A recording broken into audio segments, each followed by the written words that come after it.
Hai, Assalamualaikum, sawari. Cha. Okay guys, hari ni aku nak sembang santai je dengan korang. Hari tu aku pernah buat sembang santai, lepas tu ramai lagi minta macam Kak Nai nak sembang lah lagi seram. Sembang seram ya. Okay, so awalnya aku nak masuk cerita dah. Okay, actually macam ni sebenarnya. Kita bagi intro dulu. Welcome back to my channel. Tak boleh lah buat macam tu.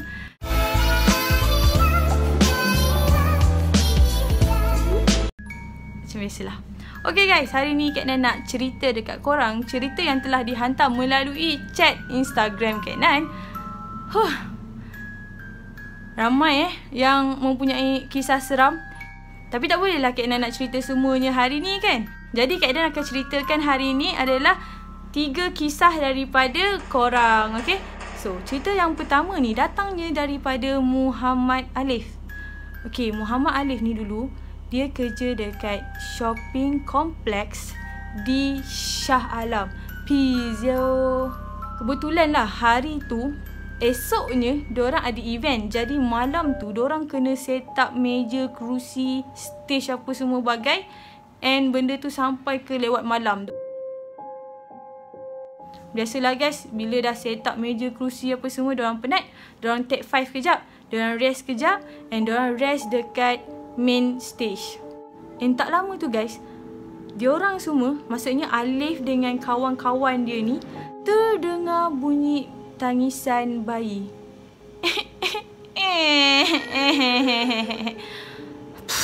Bodoh kan. And kalau aku lah kan guys, kalau dah bunyi malam-malam macam tu, ada baby nangis malam-malam pula, mana ada klien kan. Takkan ada. Yang ada pun mesti lah tim-tim yang buat event tu je. Siapa pula bawa anak kan. Tapi ada salah seorang daripada kawan Alif ni, dia berani sangat and nak pergi cari bunyi tu datang dari mana. Jadi alah, member-member kan dah seorang nak pergi, yang lain pun semua ikut. And tengah diorang nak cari tu, diorang nampak ada satu susuk bayi dekat area beranda. Beranda, you guys know kan, beranda kan boleh nampak luar semua tu kan. And then ada seorang kawan dia ni rasa macam kesian kat budak tu kot. Dia pun nak pergi tolong budak tu, sebab budak tu dah nangis menuju ke siung bawah. Jadi dengan hati yang baik, murni, suci ni, seorang kawan dia ni nak pergi tolong, tapi ditahan oleh kawan dia juga.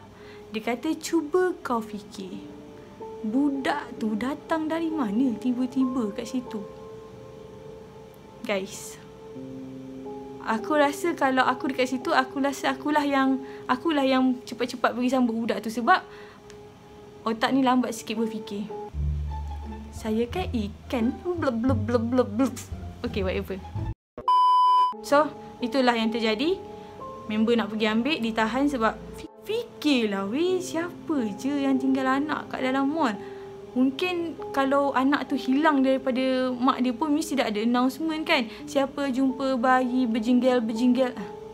Mesti dah ada announcement dalam tu kan. Ni tak, dah tengah malam. So budak tu, bayi tu, diorang assume bukan bayi. Dia adalah hantu mungkin. Tapi yelah, kalau aku pun risau jugalah. Aku pun macam, budak betul ke? Hantu ke? Apa ke? Macam tu kan. Tapi ya, diorang lepaskan je budak tu, diorang tengok je. And bila diorang tengok, budak tu terjun je, mula nampak budak tu. Sampai je dah dalam 30% lagi nak sampai lantai, budak tu hilang.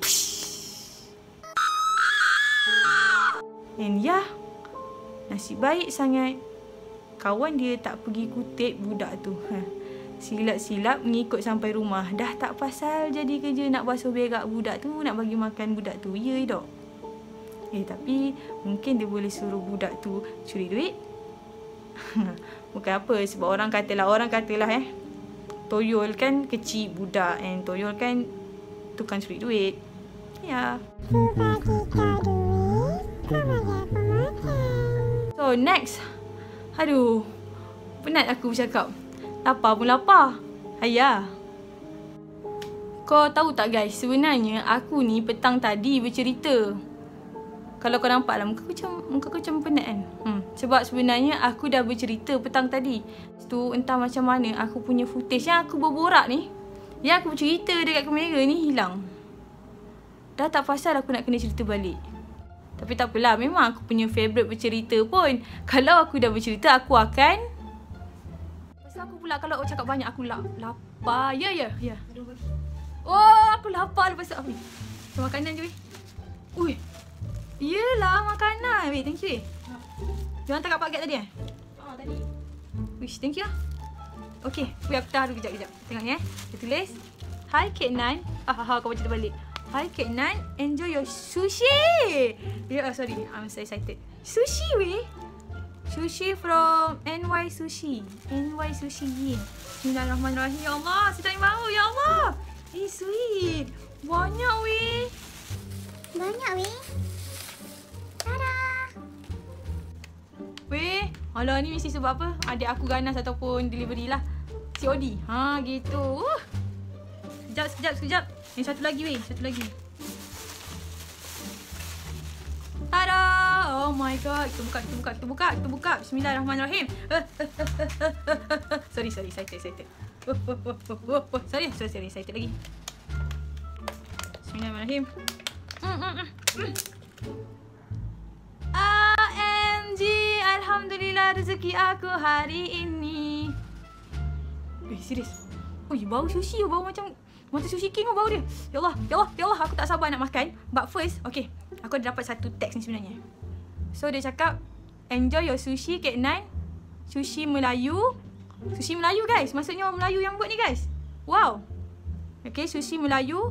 Sushi ni tak perlu wasabi dengan sos sebab dia dah cukup flavor. Oh my god, lagi aku tak sabar nak makan. Okay. And sushi original buatan Melayu, jadi tekak Melayu, so tak muak pun. Wow, sounds good right? Okay. Kita try. Betul ke tidak? Kita try. Ku coba dan menyanyi pula. Bismillahirrahmanirrahim. Allahumma barik lana fima razaqna wa qina azabannar. Okey, aku nak buat tutorial macam mana nak makan guna chopstick.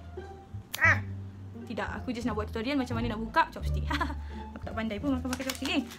You gonna see me, you gonna watch me. Bismillahirrahmanirrahim. Mana aku nak pilih? Aku nampak macam ada yang macam taco kan. Yang atas tu macam letak dekat tempat taco. Aku rasa aku nak try yang ni first lah. Betul. Ya Allah. Betul ke tak ni aku ambil ni? Bismillahirrahmanirrahim.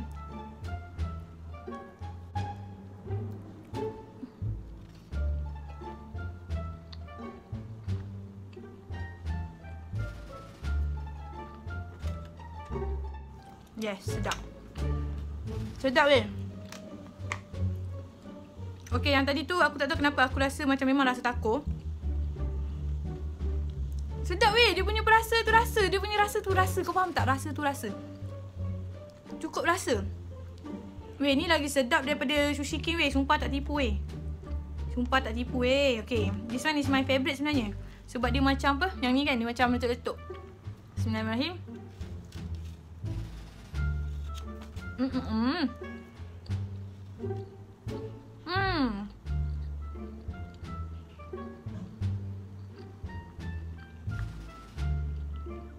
Weh, ini kan kalau dekat Sushi King ni satu pinggan tu berapa aku dah tak ingat, tapi beringgit-ringgit lah. Tapi kalau yang dengan sushi Melayu ni, satu ni RM1 je weh. Dan kalau ada yang special flavour, yang tu baru harga dia lain. Ya Allah. Kau bayangkan RM1. Jangan sampai cerita ni jadi segmen makan pula weh. I cannot stop. Sebab yang ni pun nampak macam sedap. Okay, aku janji this one is last, okay? This one is last. Kalau kau dah macam terliur tengok aku makan, aku minta maaf sangat-sangat. Tapi aku boleh tolonglah, aku bagi nombor kontak dia dekat sini. Kau pergi kontak dia. Lepas tu kau order lah dengan dia. Benda RM1 je guys. Sabar, kau sabar jap. Aku ada cerita hantu yang memang kalau jadi dekat korang pun demam kot. So tunggu jap Aku makan. Bismillah.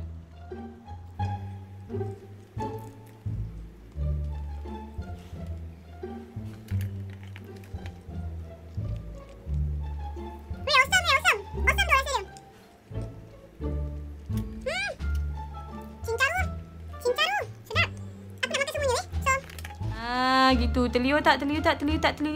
Pergi beli dulu, lepas tu kau sambung balik aku cerita seram ke? Okay, cerita yang kedua ni from Puteri Trisha. Ya Allah, sedapnya nama dia, Puteri Trisha. Betul lah, kalau salah minta maaf ya. Okay, dia ni. Okay, cerita dia macam ni guys. Trisha ni, dia macam biasa bangun pagi untuk ke sekolah. Tapi pagi tu mak dengan ayah dia tak ada. Mak dengan ayah dia kerja shift malam. So biasalah shift malam dia akan balik pagi dalam pukul 7, pukul 8 macam tu kan. Manakala budak sekolah pukul 6.30 pun dah bangun, dah siap. So masa dia nak bersiap tu, kakak dengan abang dia dah gerak dulu. Mungkinlah kakak dengan abang dia masuk sekolah awal ke apa, aku pun tak tahu. Yang penting tinggal dia dengan adik dia sahaja. Okay, tapi dia pergi siap dululah, mandi dulu sebab adik dia just nak pergi kelas kafar, dia nak pergi sekolah. And then lepas dia mandi, dia bersiap apa semua, pakai baju, dia tengok adik dia tak ada dekat depan. Dekat rumah lah, kat ruang tamu depan tu tak ada. So dia assume adik dia ni pergi mandi dah lah. And dia pun pergi masuk bilik mak dia sebab dia orang selalu bersiap depan cermin mak dia tu. And then dia pun buat kerja gila katanya, iaitu dia pergi duduk depan cermin tu. Lepas tu dia besarkan mata, senyum. Okay, bila aku baca macam tu, so aku faham dia cuba untuk buat muka seram. Sebab dia rasa tak ada orang tengok dia, jadi dia bolehlah nak berangan sikit dekat depan cermin kan. Tapi yang aku tak fahamnya, kenapa kau nak berangan buat muka seram? Itulah pasal kau ni tengok sangat Kak Nan, nampak hidup kau diserubungi seram. Tak ada, aku gurau je. Tapi yelah, kenapa kau buat muka seram? Kenapa kau tak buat muka cute? Kiyomi ke? I know I'm cute ke? Kan? Memang sangat pelik. Tapi lagi pelik bila masa dia tengah berjegir, nyenyum macam tu, bila dia kembali pada muka biasa, dia terkaku guys. Bayangan cermin dia tu, pantulan diri dia tidak bergerak langsung. And dekat cermin tu, bayangan dia seolah-olah masih memandang dia dan senyum.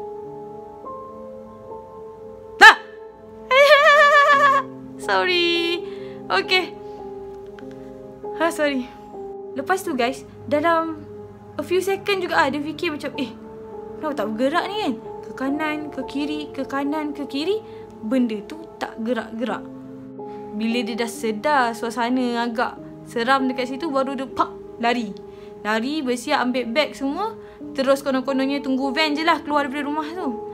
Jadi tak lama tu guys, tengah-tengah tunggu van, dia dengar adik dia pula mencecet lari. Suram macam tu. Lepas tu adik dia terus dapatkan dia lah kan. And then adik dia cakap, Kak, kau ada nampak apa-apa tak? Lepas tu dia kata lah, tak ada. Kenapa? Dia buat-buat tak tahu kat situ. Aku rasa sebenarnya dia dah tacut kot tu, yang dia macam apa, dia coolkan diri dia dulu kan. Bagus juga tu. And then adik dia ni, dia tak cool. Dia just terus bagi tahu je, dekat cermin tadi aku nampak ada orang rambut panjang.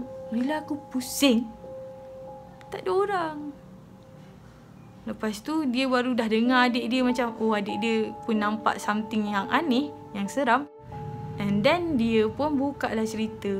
Dan adik dia, guys, kalau aku adik dia, aku memang marah lah. Sebab sepatutnya engkau cerita right away after kau nampak benda tu. Ni tak, engkau pergi lari keluar, pergi tunggu van, kau tinggalkan aku seorang-seorang dengan makhluk tu dalam bilik tu. Pembang jago betul lah. So guys, aku nak nasihatkan korang, kalau lah salah seorang daripada korang dah nampak hantu, kau jangan tinggal kawan-kawan kau. Kau jangan tinggal kau punya saudara mara tu. I mean like, bukanlah macam hantu tunjuk macam tu. No, you just have to bagi tahu macam hati-hati, pesan dekat dorang, cari kerusi ke apa ke kan. And then esoknya baru cerita ke. Just jangan tinggal lah kan, sebab takut jadi apa-apa tu tak kan. Okay guys, cerita yang ketiga ni cerita daripada orang yang sama, cerita daripada Muhammad Alif lagi. Ada sebab kenapa aku tak sambung je cerita dia yang kedua. Sebab cerita yang ketiga ni lagi lagi serams.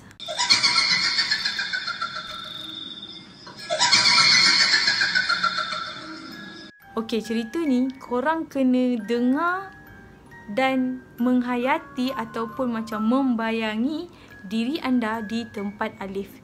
Jadi kejadian dia macam ni. Alif ni dia bekerja sebagai guard tau. And you guys pun tahu guard kan ada shift and then ada OT semua kan. So bila OT balik malam lah, lewat malam. And Alif ni dia jenis yang jalan kaki tau ke rumah. Dekat tu dekat, tapi kalau malas-malas dia kata dalam 45 minit jugalah sampai kat rumah dia. Ya ampun, 45 minit tu lama lah weh. Okay. Aku rasa macam terkejut pula macam 45 minit berjalan. Okay, tapi tak apa, itu cerita dia, kita tak sama. Dia boleh jalan 45 minit, aku boleh jalan 5 minit, aku punya pasal lah, dia punya pasal lah. Okay, so the thing is, bulan pertama dia berjalan kaki ulang alik tak ada masalah. Bulan kedua dia dah start dengar benda mengilai. Okay, bila macam biasa guys, kalau first time dengar mestilah berlari kan dengar. Uish, dalam kepala otak Pontianak. Memang Pontianak lah kan guys. Biasanya kalau kita dengar yang mengilai, yang menangis ni mesti Pontianak kan. So itu hari pertama dia kena. Dia ingatkan macam okay, biasalah usikan macam tu je kan. Tapi guys, after 2-3 hari benda tu berulang kembali. And lebih tacutnya, kali ni dia bunyi sambil goyangkan pokok. Katanya lah, kau bayangkan memang tak rasa langsung benda tu goyang sebab angin, sebab memang nampak pokok tu saja yang bergoyang. Kau faham? Kau imagine engkau dekat situ, kau berjalan kaki tengah malam, lepas tu kau dengar orang mengilai dan kau nampak ada pokok bergoyang. Ya Allah, meremang weh, aku yang cerita pun meremang. Okay. Itu kejadian tu ingatkan dah teruk dah guys. Tapi guys, ada lagi dia kena. Selang hari dia tak hari-hari dia ganggu tau. Tapi bila once dia nak ganggu tu, dia akan come up with idea-idea yang fresh, idea-idea yang baru untuk tacutkan si Mamat ni. Aku rasalah benda ni mesti fikir macam ni. Oh, kau yang pertama kau tak takut Okay, tak apa. Next level gitu kan. Weh guys, sedihnya tengah-tengah nak edit. Ya Allah, footage aku hilang lagi. Okay, jadi cerita dia macam ni. Aku sambung balik Cerita dia macam ni. Next level, Pontianak tu kacau dia sampai mengejar dia ya. Masa tu dia berjalan-jalan, lepas tu dia dengar bunyi orang mengilai. Macam biasa dia tak takut. Bila dia pandang sekali dekat belakang dia, memang dia nampak benda tu tengah kejar dia. Mengejar weh. Kau bayangkan kena kejar dengan Pontianak balik kerja. Astaghfirullahalazim. Istighfar. Semoga kita semua dijauhkan weh. Okay. Lepas tu adegan kejar mengejar tu, nasib baiklah ada orang yang nampak tau kejadian tu. Dia nampak lah, kesian budak ni sorang-sorang lari kan. And orang tu pun macam tolong dia, and then teman dia, and then orang tu pun cerita dekat Alif ni, memang tempat benda tu mengganggu. Mungkinlah tempat tu telah diklaim bahawa itu tempat dia kan. So dia pun macam no wonder lah macam tu. Tapi ya, kerja must go on. Tapi ya, after kejadian tu, sebab dia rasa dah takut sangat, dia rasa macam sampai boleh sakit jantung lah benda tu kan. Dia pun dah tak banyak OT. Dia memang sentiasa balik awal. Tapi sampailah satu tahap, company diorang tak cukup orang. Jadi nak tak nak, dia terpaksa balik lambat. Macam kena OT lah orang kata. Kena juga OT. Jadi malam yang dia balik lambat tu, Cik Ponti jalan itu dah tahu nama dia pula. siap panggil weh. Abang Ali nak balik kata. Oh my god, so creepy weh. Kau bayangkan sayup-sayup panggil kau macam tu, siap sebut nama lagi. So ya, Alif tu pun macam dia dah start untuk kuatkan semangat dia kan. Dia tak adalah lari, tapi dia diam je. But then bila benda tu dah selalu berlaku, katanya dia dah start macam berani. Nampak tak guys? Kalau korang dah biasa, sebenarnya korang akan jadi lebih berani. So that's why aku selalu cakap, oh alhamdulillah lah dapat macam tu. Oh tahniah lah, nampak bagus lah. Sebab sebab lama-lama benda tu macam membangkit, bukan membel lah, apa benda aku nak cakap ni, menguatkan kita punya rasa berani, gitu. So bila dia dah start berani, bila Cik Ponti tu tanya, Bang Ali tak nak balik ke? Ya, aku baru balik daripada mencari rezeki. Aku hanya tumpang lalu je kat tempat ni. So kira Alif ni dah start beranilah berbicara dengan benda tu kan. And ya, alhamdulillah lah, dia bila dia cakap macam tu, tak adalah macam benda tu kejar lagi ke apa. Dia just balik dengan selamat. So bila dah biasa, ada satu hari pula dia pergi jawab macam ni. Bila orang tu tanya macam biasa, orang tu tanya, Cik Ponti tu tanya, Bang Ali tak nak balik ke? And dia selambatnya jawab, ya, aku dah nak balik. Kau janganlah ikut aku ya. Weh, dah boleh berseloka, bergurau senda dengan Cik Ponti tu weh. Daripada awal tu nampak macam seram, tapi bila lama benda tu ganggu, dah jadi biasa. That's why lah kalau orang yang boleh nampak hantu ni kan, kalau kita tanya dekat dia kan, tak takut ke nampak hantu tu? Jadi macam, kau kena faham, dia memang dah biasa nampak. Gitu, faham tak? Alif kata memang nampak macam kelakar Kak Nan. Tapi cuba Kak Nan bayangkan Kak Nan kat tempat dia. Aku pun terbayangkan. Aku berhenti kerja guys. Aku berhenti kerja. Macam tak ada solution lain? Tak adalah. Aku memang takkan jalan dah kot kat jalan tu. Dan aku akan cerita yang tempat tu memang seram gila babun. Dan aku akan buat tempat tu sampai tak ada orang langsung berani nak jalan kat situ. Nampak tak berapa dramanya aku? So itu saja trigger cerita aku.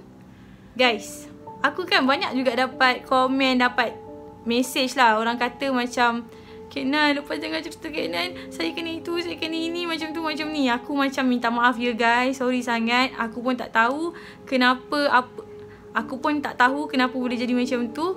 Tapi the latest one, Akak Nina story kita DM Kak Nan bagi tahu masa dia tengah tengok video yang Rahman nampak hantu apek tu, tengah-tengah dia tengok, tiba-tiba langsir dia kena rentap. Terkejut dia weh.